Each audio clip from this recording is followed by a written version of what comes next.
कक्षा 5 के विद्यार्थियों, देखिए इस वीडियो में हम ए ग्रेड अभ्यास पुस्तिका भाषा भारती हिंदी विषय का पाठ 9 रम्मो और कल्लो के प्रश्न देखेंगे सॉल्यूशन के साथ में। और ये प्रश्न आपके लिए काफ़ी महत्वपूर्ण है क्योंकि ये आपकी वार्षिक परीक्षा के लिए भी काम आने वाले हैं।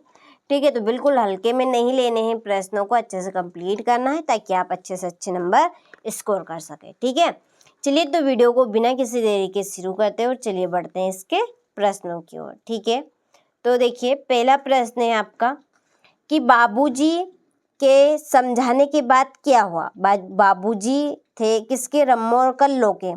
तो उनके समझाने के बाद क्या हुआ? रम्मो और कल्लो में अच्छे जीवन यापन की इच्छा हुई, यानी कि एक अच्छे नए जीवन की शुरुआत करने की इच्छा उनके मन में जाग गई। ठीक है, बाबूजी के समझाने के बाद। चलिए दूसरा है, इसका आपका रहेगा डी। दूसरा है राधिका ने अपनी बेटियों के बारे में क्यों कहा कि बाबूजी आपने उनका जीवन बदल दिया। जो रम्मो और कल्लो की माँ थी, कौन? राधिका, उसने अपनी बेटियों के बारे में ऐसा क्यों कहा कि बाबूजी आपने उनका जीवन बदल दिया। ऐसा इसलिए कहा क्योंकि वे पढ़ लिख कर अपने पैरों पर खड़ी हो गई थी। ठीक है, वो पढ़ लिख कर अपने पैरों पर खड़ी हो गई। ठीक है, तो इसका आंसर भी डी रहेगा। तीसरा प्रश्न है रम्मो और कल्लो बाबूजी के पास कब पढ़ने जाती थी। ठीक है, जो रम्मो और कल्लो थी दोनों बाबूजी के पास किस समय पढ़ने जाती थी? तो सुबह के पहले, यानी कि जो सुबह होती थी उसके पहले वो उनके पास पढ़ने के लिए चली जाती थी। चौथा है रम्मो और कल्लो ने कितने वर्ष का शिक्षक प्रशिक्षण प्राप्त किया था। ठीक है, रम्मो और कल्लो ने कितने वर्ष का शिक्षक और प्रशिक्षण प्राप्त किया था? तो 2 वर्ष का। कितने वर्ष का? 2 वर्ष का। ठीक है, पांचवा शादी शब्द के स्थान पर आप किस हिंदी मानक शब्द का उपयोग कर सकते हैं। ठीक है, हम शादी शब्द के स्थान पर दूसरा शब्द और क्या लगा सकते हैं? किसका उपयोग कर सकते हैं? वर्षगांठ का नहीं, जन्मदिवस का नहीं, समारोह का नहीं, शादी को हम कह सकते हैं विवाह। ठीक है, तो इसमें आएगा आपका डी। ठीक है, चलिए आगे दिए गए शब्दों में से उचित शब्द चुनकर रिक्त स्थानों की पूर्ति कीजिए। यहाँ पर आपके कुछ शब्द दिए गए हैं, इसी में से आपको सही भरना है, कौन सा उचित है वो लिखना है। चलिए छठा प्रश्न है शिक्षक बनने के लिए रम्मो और कल्लो ने खालिस्तान में प्रवेश लिया। कि जो रम्मो और कल्लो थी वो शिक्षक बनने के लिए उन्होंने कहाँ पर प्रवेश लिया? तो शिक्षण विद्यालय में, प्रशिक्षण विद्यालय में। ठीक है, ये छठा।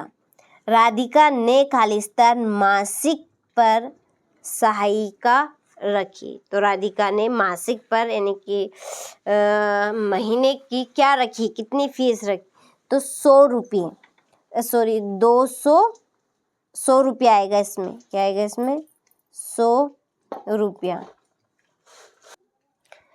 चलिए सातवां है हमारा रम्मो और कल्लो का जीवन खालिस्तान के कारण बदल गया। तो जो रम्मो और कल्लो थी उनका जीवन किस कारण यानी किस वजह से बदला?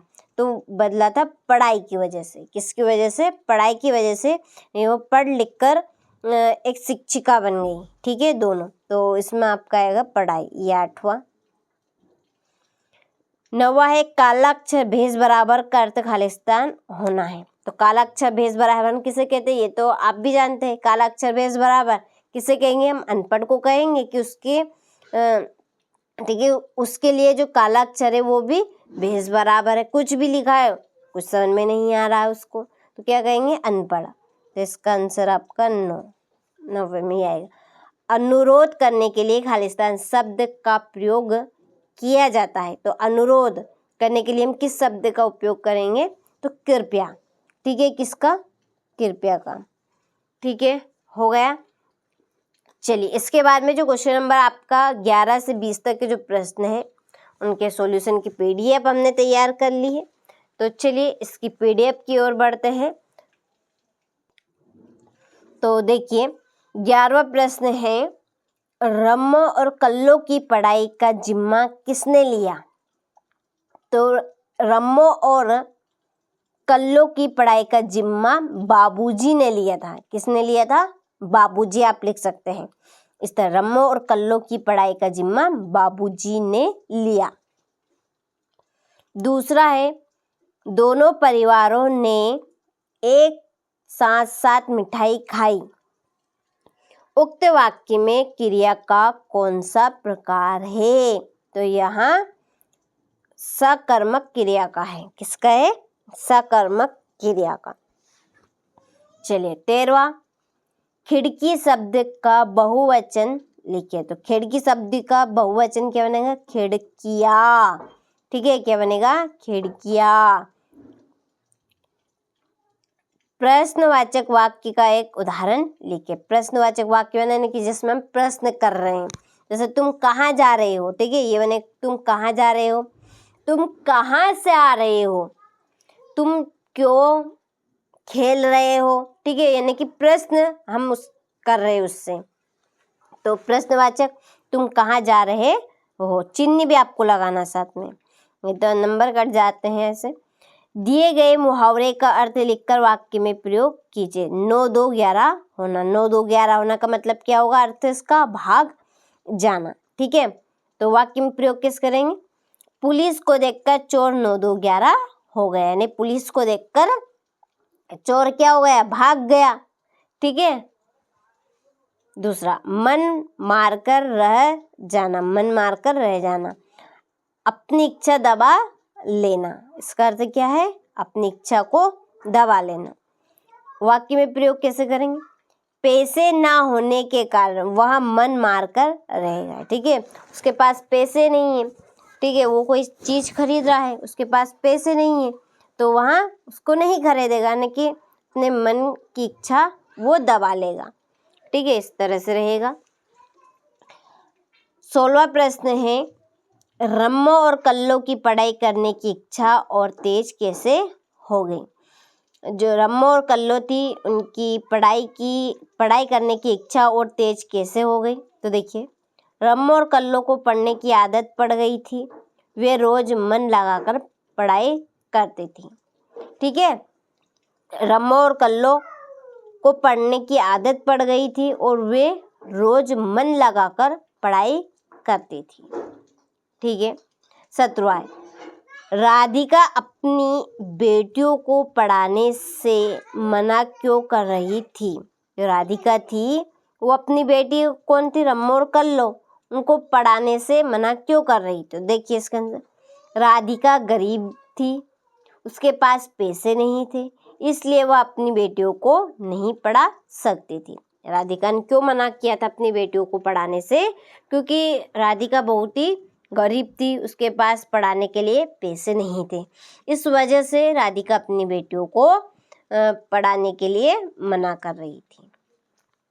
ठीक है, चलिए 18वां है, सकर्मक एवं अकर्मक क्रिया वाले दो दो वाक्य लिखिए और वाक्य में क्रिया कर्म शब्द को रेखांकित कीजिए। ठीक है, हमें सकर्मक और अकर्मक वाले दो वाक्य बनाने हैं, साथ में क्रिया कर्म शब्द को एक रेखांकित करना है। तो सकर्मक क्रिया कर्म के साथ। ठीक है, राम किताब पढ़ता है, यानी कि क्या कर्म कर रहा है? क्या कर रहा है वो? तो किताब पढ़ रहा है, तो इसमें कर्म क्या है उसका? किताब। दूसरा, सीता आम खाती है। सीता आम खाती है, तो सीता का कर्म क्या है? यहाँ पर आम खा रही है, आम। अकर्मक क्रिया, चिड़िया उड़ती है। चिड़िया क्या कर रही है? यहाँ पर उड़ रही है, तो उड़ती है, इसमें कर्म आ गया उसका। बच्चा सोता है। ठीक है, बच्चा सोता है, इसका कर्म क्या है? कौन सो रहा है? बच्चा। ठीक है, चलिए 19वां प्रश्न है हमारा, निम्नलिखित शब्दों के मध्य में योजक है, ठीक है, योजक चिन्ह लगाकर उनके स्थान पर क्या लिखा जाएगा? सुख दुख। तो देखिए हम इस तरह से लिखेंगे, सुख दुख। तो सुख दुख बनेगा, राजधर्म का राजधर्म, धर्म अधर्म का धर्म अधर्म, माता पिता का माता पिता, ऊपर नीचे का ऊपर नीचे। चलिए 20वां प्रश्न है लास्ट। निस्वार्थ भाव की सेवा से आप क्या समझते हैं? आप निस्वार्थ, ठीक है, निस्वार्थ भाव से किसकी सेवा करते हैं? तो देखिए निस्वार्थ भाव से सेवा करने का मतलब बिना किसी स्वार्थ के दूसरों की मदद करना, और मैं निस्वार्थ भाव से अपने माता पिता और शिक्षकों की सेवा करता हूँ।